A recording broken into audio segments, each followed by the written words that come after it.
5 years ago, no one was with a good habit with customers on how to deal with subscription, so things would renew naturally. Now, every purchasing office is looking critically at all their book of software and questioning every time. So you have to sell it every year. That's something that has changed a lot in the past 3-4 years. Welcome to Revenue Insights. We're joined by revenue leaders from some of the highest growth companies. Together, we explore how they built their revenue teams, the journeys they've been on, and the lessons they've learned along the way. Revenue Insights is brought to you by Ebsta. We're an AI-first revenue intelligence platform designed to help you close more deals, retain more customers, and forecast better. Enjoy the podcast. Hello, everyone, and welcome to today's episode of Revenue Insights podcast. We're thrilled to have Hervé Timsit, the Chief Revenue Officer at EDB, with us. With over 17 years' experience in enterprise software, IT infrastructure, and SaaS sales, Hervé has a proven track record of scaling sales teams and driving business growth at high-value companies like Microsoft, CloudBees, and Tracelink.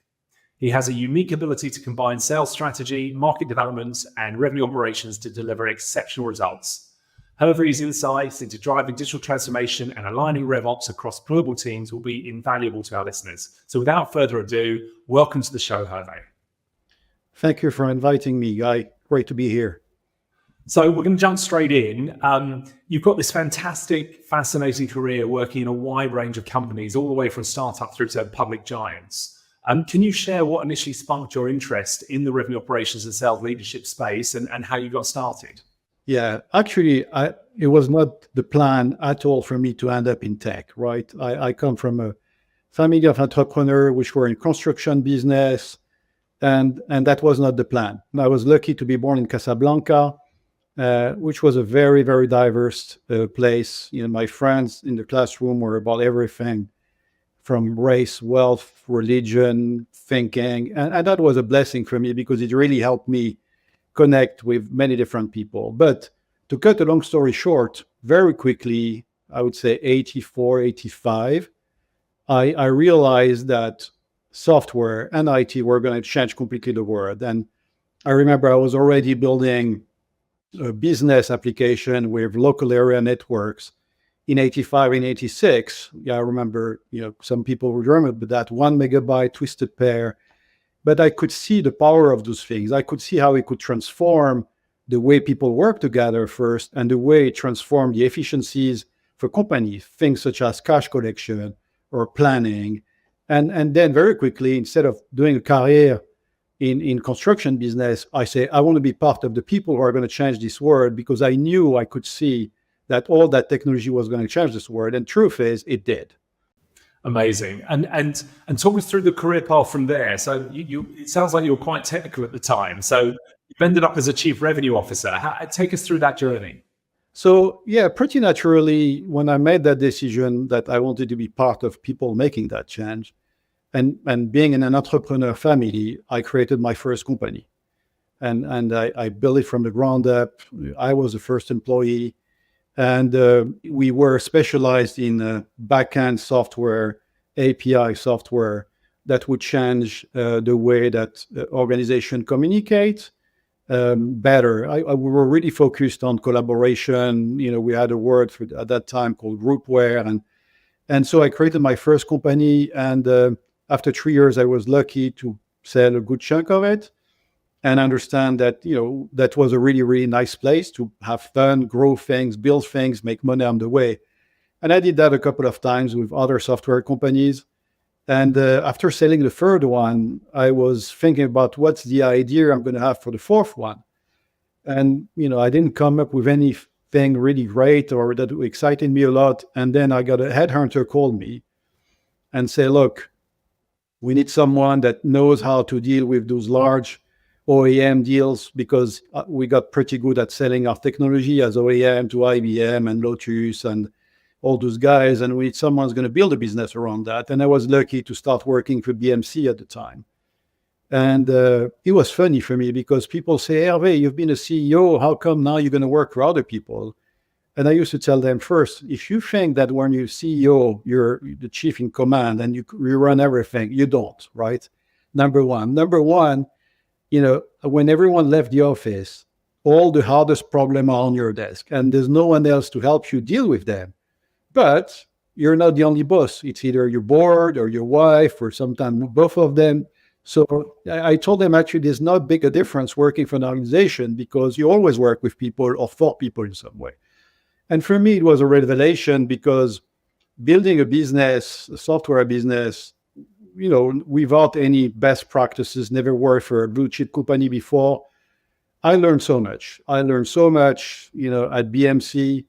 I learned so much with the different teams I worked with, whether it's Tom Schodorf, who ended up building Splunk, whether it was with John McMahon and those guys. And they were amazing mentors for me, which really helped me skill my game and get the science behind instinct. I did it again at EMC. And for all those times with blue chip company, I became kind of the guy who goes and fixes the sales force which are underperforming quite naturally. And I started to like it. I started to be good at it. And then I was at EMC for 3 years. An old boss of me called me and said, Hervé, look, we have a great company, great products, great market, and a shit sales force. Do you want to come and help? And it was kind of the right timing for me. EMC was an amazing company, great culture. I love my time at EMC, but it's a big ship. And when you're an entrepreneur like me, sometimes you wonder, hold on a minute, whether I wake up in the morning or not, I'm not going to make such a big difference. I was running a $100 million business in EMC. That's nothing in the scale. And this is why I decided to have the third phase of my career, which is go back to high growth company, VC or PE funded. I did the same thing for a number of companies, build a sales team. And we can talk about that, how we do that, grow the sales team, and then eventually acquire another company, sell the company, and then move to the next one. Some worked really well, some worked really bad. That's part of the game, right? I remember one time, built a great team, and then 4 months later, the shareholder says, sorry, we're going to sell the company. And we wasted a lot of time and a lot of talent. But that's part of the game. And then, what I used to do is to stay 2 or 3 years, do the job, build the team, and then get to evaluation event, move to the next one. And I ended up at EDB. And then, I'm not going to stay 3 years. I'm here to see it through. I've been here 3 years now. I started running EMEA as a VP for EMEA, being promoted last year as a CRO. And it's been an amazing ride, whether in my early days as an entrepreneur and then as I would say blue chip sales leader, and then as back in high growth, has been an amazing journey for me, where I learned so much. It sounds fascinating, and what an amazing experience and going through that at a unique time in history. So incredible to hear. So look, at EDB, give us an understanding of kind of how big the team is that you're responsible for. So my team is around 250 people overall. So I run all the go-to-market teams. The company is about 800 people now. So it's a good part of the company, but it's everything that has to deal with revenue generating activities and go-to-market activities. And when you're managing a team with 250, how many direct reports have you got? How many people do you end up having to work with every day? Ideally, you want to be below 8, right? But in times of transformation, sometimes it's really hard because as you're transforming the business and building, it's not always perfect. I had at some point to have 12 direct reports, which was really, really hard. So I'm back to 8 now, hopefully 7 soon. And I think that's a good size. But again, you have to not look for perfect, because as you build and transform, there's no perfect. And sometimes you have to stretch yourself. Yeah, they say great is the enemy of good. So I buy into that absolutely. As a CEO of a scale up, that's all we can hope for. So at EDB, you oversee a global sales team and are deeply involved in driving strategy. How do you focus on ensuring alignment between sales, marketing, and success? Because we're seeing a lot of energy at the moment. In fact, I've just been reviewing. Most of our listeners will know about our 2024 benchmark report. We're just working on the 2025 benchmark report, and we saw a step change in the role of the seller. While maybe over the last year or two, historically, the seller was a single purpose vehicle, and there was someone else responsible for top of funnel, and there was other people responsible for cross-sell and upsell. We've seen a massive shift this year with the seller being almost 360, and over half of the businesses that we talk to are either have their sellers as 360 or intend them to be. It kind of reminds me of the old days, because that's how we used to do things, it makes a lot of sense, right? Because you've got the buyer had to get confidence and trust in the seller if they were to sign the contract in the first place. So holding on to that relationship, I think, is really, really powerful. But are you seeing the teams aligned, and how are you finding to bring everyone together? So there's a couple of things that have not changed so much, and a couple of things that have changed a lot, right? When we started to sell software many years ago, the thing was you would show up in front of the customer and you would drop the toolbox in front of him and say, that's the price of the toolbox, and you, Mr. Customer, is going to have to figure out how you use it. And we evolved, and we talked a lot about those years about value selling and solution selling and all those things. The truth is, we're still way behind. The vast majority of sellers in this world are still selling tools and features and function. And so that's one, and I'll get back to that. The other piece which has changed is the dynamics, right? We used to sell perpetual software and hardware, and we're selling most of it is subscription now. And not only we've changed the way we sell, but also the customers have changed the way they buy, but also the way they renew. Right. 5 years ago, no one was, I would say, with a good habit with customers on how to deal with subscription. So things would renew naturally. Now, every purchasing office is looking critically at all their book of software and questioning every time. So you have to sell it every year. That's something that has changed a lot in the past 3-4 years, which obviously creates a lot of pressure on your churn.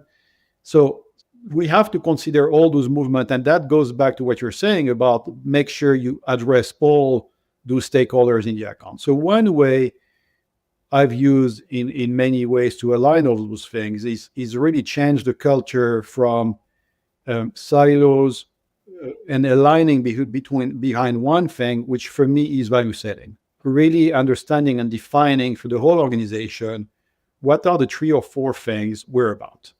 What are the 3 or 4 things where we make a difference for our customers? They can be around innovation, they can be around growth, they can be around cost cutting, they can be around leadership in market. But you, as a company, I think you have to define those, and those have to be shared with all the organization, not just the go-to-market organization, the engineering organization that starts to understand when they're building a feature, what is this feature meant to impact for our customers, and look forward to that when you talk with CSM, when they make sure that there's adoption, what is the adoption intending to do for the customer, and really change the mindset of the whole organization, not just team organization, and align them behind those value drivers. Now, that's easy to say, but to do that, you need alignment at the executive level with all your other colleagues, because this only works if this is something which is really shared across all the organization, all the pillars in the organization: marketing, engineering, product management, revenue, and all those things. And that's one of the things I've been working on for 1 year, which is, I always say in our job, sometimes you have to fly the plane and while you change the engines, right? So you have to deliver the revenue while you change some of the engines. So we did that at the same time. We had an amazing year. But at the same time, we managed to transform the organization and align everyone. Now, the next thing is you have to make sure that it stays this way, right? And we don't drop the ball, because there's always going to be distractions. No, it makes a lot of sense. Some of the data we're about to launch next month in the 2025 benchmark report, we were looking at the source of new revenue. And what's really interesting is in 2024, we saw that over 52% of growth revenue didn't come from new logos. It came from existing customers. And it shows how important looking after those existing customers is. And one of the really interesting data points we saw, Ebsta as a revenue efficiency platform, we really try and focus in on understanding what relationships are driving revenue. So what was fascinating to look at was the impact of, if the last 2 QBRs you've done with your customer were with the C-suite, you are now 7 times more likely to get the cross-sell upsell. And if the last two QBRs were with more junior resources, you are now 4 times more likely to churn. And it's so important to understand that which relationships are driving revenue for each organization, and making sure that you've got a simple way of monitoring the engagement with those stakeholders. And it just shows you, data is so important now to how we operate, and you can't run a scalable engine, a scalable go-to-market engine without data. So from your perspective, Hervé, how do you incorporate data analytics and performance metrics into your RevOps strategy and kind of continue on that journey of optimizing sales processes and driving better outcomes? People often make fun of me because of my dashboards and the way I look at the data. And I want to make sure I'm prescriptive when we industrialize the dashboards or the reporting. I don't wait for someone to tell me, is that good enough for you? And I'm going to say that again.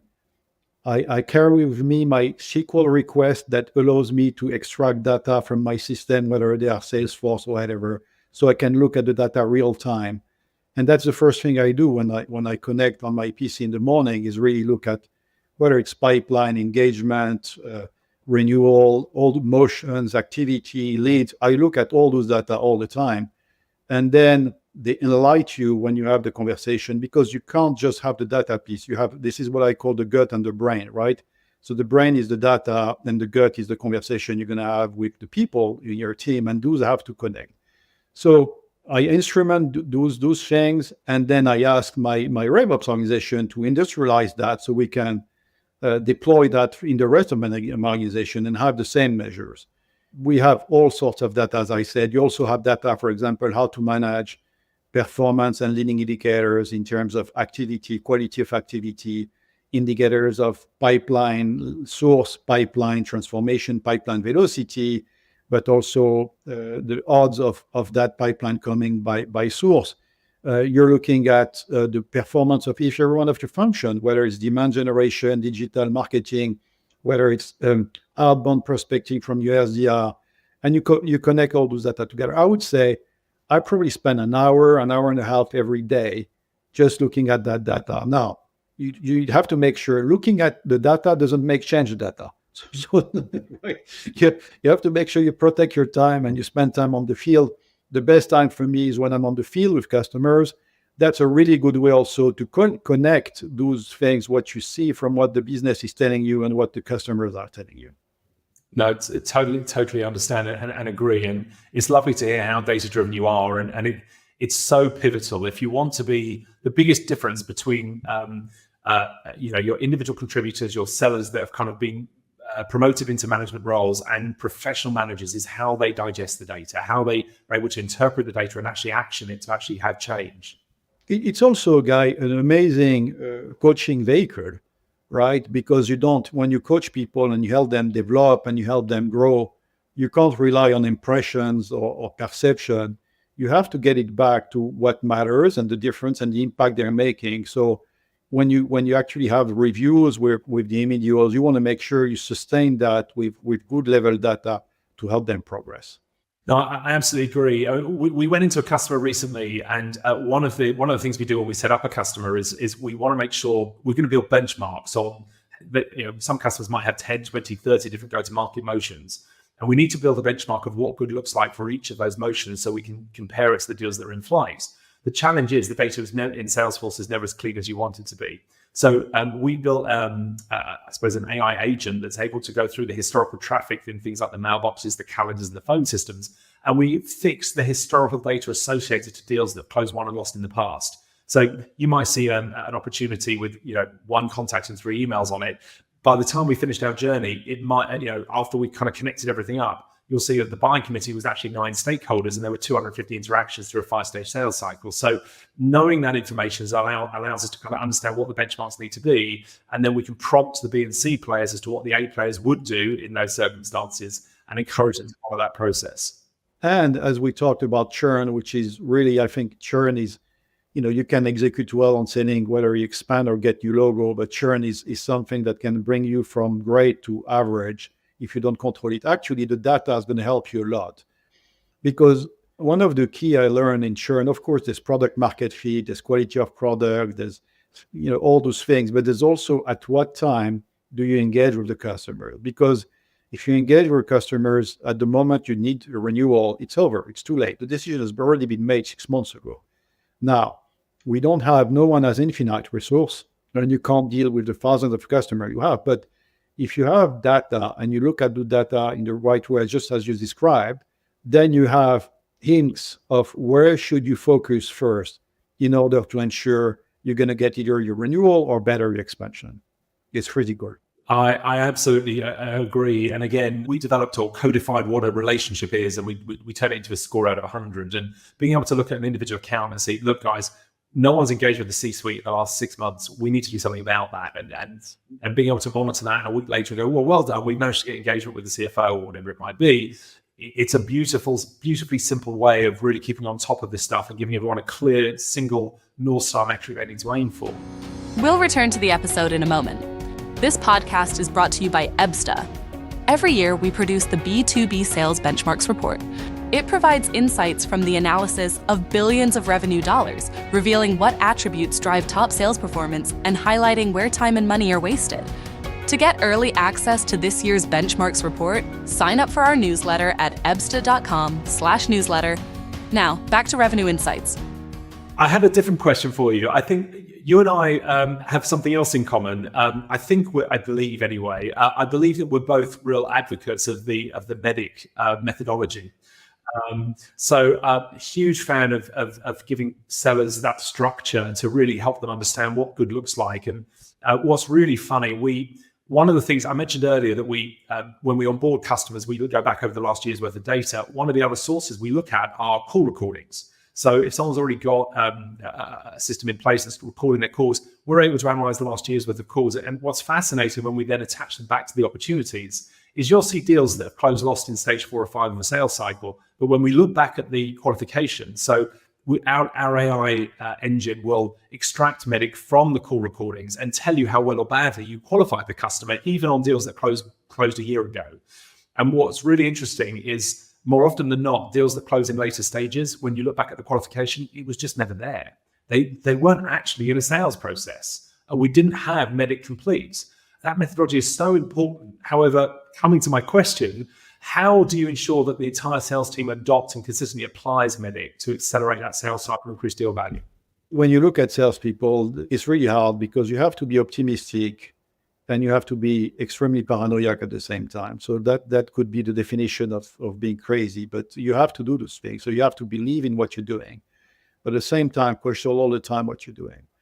And I think MEDDIC is going to help you get that rational and that framework that also help you materialize really where you are and what are the gaps you have and where do you need to go first, what priority do you need to do? Do I need to develop a champion? Do I need to make sure I understood what pain I'm dealing with? Do I need to make sure that I meet the guy who's going to sign? All those things, MEDDIC tells you where you are and what you have to do next. Now, back to your question, MEDDIC has been, everyone talks about MEDDIC and sometimes people say MEDDIC is a methodology where we all know it's not. It's a qualification methodology, not a sales methodology. And a lot of people, by reading MEDDIC, think they get it, right? And because it's easy to understand. But there's a big difference between understanding MEDDIC and making it second nature in every engagement you have with your customers. Because this is where it makes a difference. Once you're back at the office, if you ask yourself, oh, is this guy a champion? It's too late. You've left the room. It's important when you are in the room and when you question around the table, who can be my champion? Who are the 1 or 2 guys that can be my champion? And how I'm going to do to make sure I develop those people. So I think the challenge with MEDDIC is not understanding it, but is making sure it gets inside a second nature of the rep. And that takes time. It takes time, but back to your point, it also takes alignment in the organization to make sure the SEs, the CSM, the renewal managers, the reps, everyone speaks with the same language. So the way I've approached that is instead of rolling MEDDIC, I've approached it by reading one by one, which is almost a letter for first quarter, a letter another quarter, starting with what I think is, we would dispute is champion or identify pain, the most important one, I think identifying the pain is probably the first one that has to go, because if there's no pain, there's no reason for you to spend time here and the customer to spend time with you. Make sure people really get that. Once you get that, you move to the second one, and that works. I think that's really interesting. Last year, we did a big piece of analysis. I think we analyzed 1.2 million hours of sales calls. And what was amazing is that the top performers were working with the customer on their objections very, very early in the sales process, really not only trying to understand why they should buy what they're selling, but also trying to understand what are the other priorities that they're working on. What other projects could get in the way of this? And what ROI have you got on those projects versus this? Really, and the way that they tackle those objections, that investment in those early stages pays dividend. That the speed and pace at which deals progress, once you've got through that, is fascinating. And while the B and C players almost shy away from dealing with those objections until much, much later in the sales process, and then all of a sudden everything slows down. Absolutely agree with you. I often say to my team, I say, if there's an RFP, probably someone has already written it and you're not going to win it, right? If there's a budget, probably somebody has already built the budget and it's not for you. So your job as a salesperson is to effectively design the demand, influence the demand, and create that budget, or take the budget from somewhere else. I have a funny story. I was working for a company at one time where we used to sell a lot to public sector in the UK.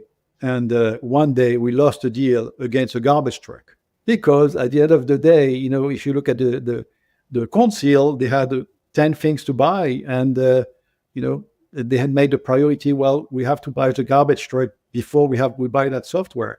So we're always in competition with other projects, and effectively, at the end of the day, what's going to win is the level of urgency, but the champion you have, right? Do you have the stronger champions going to be able to drive your deal? That is, and if you don't build that in the beginning, to your point, you don't define those priorities, you don't identify who's the competition, you're going to end up losing a lot of time. Back to the question you were asking earlier on MEDDIC, one of the big impacts it does for you, it prevents you from working on the wrong things. So one thing we changed this year, we made, when I took over the role, we made validate a really, really important stage. Like everything that goes off in validate, which is stage 3 for us, has to be something we're going to win. So we put a lot of pressure early in the sales cycle, and it does two things for you. One, you stop wasting time and resource on deals you're never going to win. And two, you have more time to spend time on deals that you can win and make them bigger. So really, really back to your point of pushing qualification early, asking all the questions early is really critical. Yeah, and we also found that finance persona is more important now than ever before. And in fact, if you don't engage with the finance persona until you're presenting back the solution, the win rates are 14% lower. So you really want that finance persona involved in that defining of the solution in the first place and agreeing what that looks like. And it's more important now than we've ever seen before. We've never seen how that role being so important. So really fascinating. And the other takeaway for me on MEDDIC, I kind of split the learning into two very different parts. I think there's one part of it which is all about understanding and explaining to the sellers as to why each part of MEDDIC is important and why you should ask the questions and how to ask the questions and dig deeper and so on. There's a very different skill set in recording that information in the system of record. And actually, what we see is a lot of sellers are actually using the methodologies, but they're not consistently recording it. And that was when we introduced our own call intelligence kind of feature set, where certainly not as broad as the likes of Gong, but it's very focused on extracting the MEDDIC from the call recordings, populating it into Salesforce fields, and giving them a score. Almost a green thumbs up or a red thumbs down. And the seller wants that green thumbs up because they want to move to the next stage, or they get a spiff if they get it right. So allowing the AI to do the heavy lifting, it still allows the seller to focus their energies on building the relationships and asking the right questions. But the AI is so powerful now, it can really give you absolute consistency in the way we record the objections that were raised or the competitors that were mentioned, or capture the MEDDIC and score it for us. So for us, that was transformational and allowed customers to focus on the educating piece rather than worrying about the admin element of kind of getting it consistently in the system of record. I agree, Guy. That's a really, really good way to look at it. And it does something really, really important that we all see together. It removes the pink color glasses, right? Because you can talk with almost every sales guy when they come back from a customer facing meeting. It's always amazing. it feels like the deal's tomorrow, and maybe the customer is excited too, right? But the reality, it's not. And having that other pair of eyes that give you other view and forensics on what happened is really, really good coaching element for the rep, but also for the first time who's dealing with him. So those systems are really, really important going forward. And it's amazing the reporting you can get out of it, because it's all being done in the same format. Suddenly at the end of the month, you push a button and here's how often competitors are mentioned. And look, there's a spike in a particular one. How have we got the battle cards we need? And. So no, it's been revolutionary from my side. But as we talk about technology, throughout your career, I'm sure you've worked with all sorts of cutting edge technologies in various roles. So how do you evolve and implement new technology to scale and optimize revenue operations? And is there a particular kind of a set of tech that you take with you as you move into different roles, or has it evolved over time? Well, a set of tech I take with me first, there's not many things but Salesforce in terms of CRM. Like it's becoming the SAP of software, for the good and the bad, right? And I don't think that's a choice. Then on top of that, you need to make sure you have a system that allows you to make sense of those data, capture activities. And we have a stack, and we evolve. For example, Gong was a big thing 2 years ago. I think now probably there's other things on the market, to your point, which are doing a better job and which are more granular. I take with me the logic of all my analyses that have been built for many years. But one thing I often do is make sure you do it with your own technology. So as you probably know, at EDB, we do data and AI. There's no AI without data, and we have a bunch of technology. So we've built our own data lake with our own AI behind the sales data, because we want to make sure that when we convince customer, we are consuming our own technology. So as I go, I keep innovating and finding ways to make good use of the technology that comes in the market. We've recently secured a really good tool that helped us with activity, for example, which was really painful in the back. We had to scan the calendars and it was never right. And so you have to look on the market. What are the things that help you move forward? Yeah. Are you able to share the name of this new tech you brought in? So we just secured something called Nectar, which does a really good job for us in terms of tracking activity.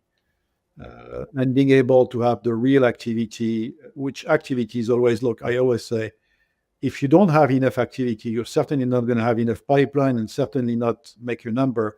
If you have enough activity, you may have, it's not a sufficient condition, but it's a necessary condition. So you have to watch that. Don't say, oh, he's very busy. That doesn't mean he's good busy. He's probably very busy now. You have to look, is he good busy? No, I agree. Look, even in what we're seeing is over 2/3 of sellers missed quota last year.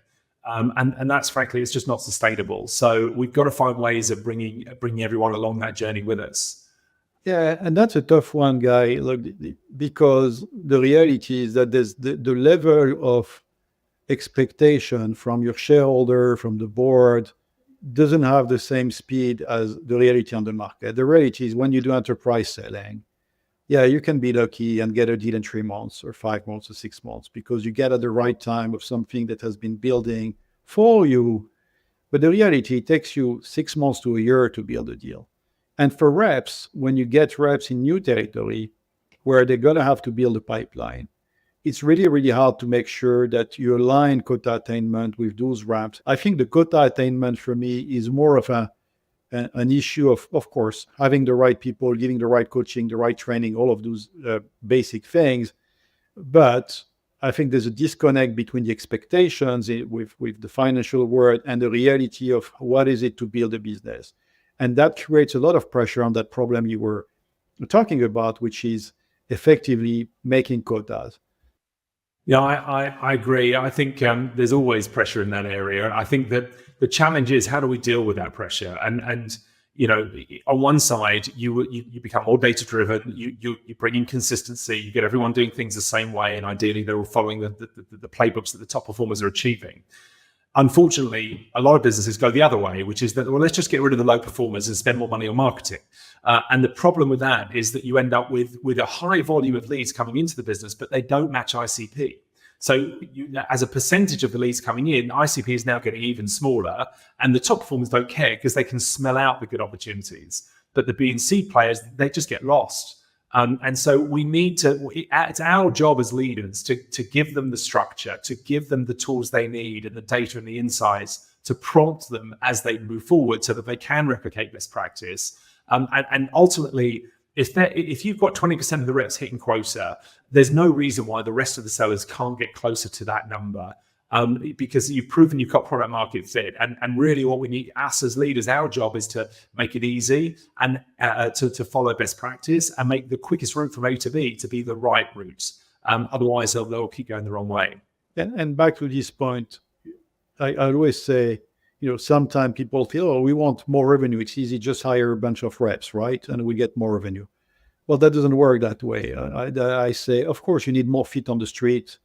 That's one way to do it. You need to get your people more productive. That's another way to do it. You need to have better other products to sell. That's another way to do it. Ideally, all of the above. But there's one, what I call limit to the physics. It's not just reps. It's also first lines and second lines. And in our jobs, you probably know that the first line job is the most important and difficult job in this profession. So actually, when you want to have more feet in the street, which is one way of increasing, revenue, you want to make sure you find great first line. And first lines don't come, it's a very scarce resource. And if you make a mistake on the first line, then you have an impact which is 5 people. So I think the critical point when you do that is equip yourself with first line which are data driven, that's done it, that know how this works, that already have that in that baggage. And then you can move the needle on the capacity. I absolutely agree. So looking ahead, how do you see the role of RevOps evolving? It's such a fast-pacing space right now, and in particular in the context of digital transformation and what we're now seeing with these AI-driven technologies. Look, I have an amazing RevOps leader, an amazing team of RevOps. In 8 months, they've changed completely the way we work. I'll talk about what it does for us, but also the job of RevOps is to make sure it frees up time for the field to have more face time for customers. The last thing you want, when the instrument, you want to make sure you instrument in a seamless way that doesn't impact the time of the people, because otherwise but what it did for me, reinventing the way we capture that data, reinventing the way we correlate that data, across the different silos, adjusting the processes. I moved like everyone else from sales ops to RevOps, but the way we optimize revenue, whether it's with the price of our product, the price increase, our upsell strategies, our new logo strategy, I could not do that. It's like flying a plane, right? If you don't have those data for you, you don't know where you're going. And the world is changing really fast. Technology is coming up really fast. So you need to have that feedback loop that only RevOps can build for you and give you the ability to navigate correctly. Yeah, I think my takeaway for RevOps is try not to go too junior. Is kind of where I landed. I think frankly, I think the VP RevOps has a place to sit alongside VP Sales, Marketing, and Success, and I think it's such a strategic role. What we service a lot of PE-backed businesses, and what we see a lot of the times is a RevOps function that's been banging the drum that we talk about, consistency and in the way that people operate and following best practice and so on, but the leaders aren't listening. And so you need a RevOps function. You either need a CRO that actually buys into it in principle, or you need a RevOps function that's got the gravitas. And I suppose the big step change that we help our customers with is when that RevOps function is there, but it isn't getting the traction it needs with its leadership, by turning the data into insights and making it kind of almost in a picture format. Suddenly it becomes undeniable. And then it was the leadership's idea in the first place that we should definitely make these changes, right? And that's when the rubber hits the road. RevOps can know all of this stuff, but actually communicating it to commercial leaders, why should they focus on making these changes? Why is it important that we bring in this consistency? Why do we need to qualify? Why do we need to be multi-threaded? Why do we need to manage certain personas? When you show it to them, when you can see that the win rates are higher when you do these things, suddenly the buying goes, and something that the penny drops and the buying comes.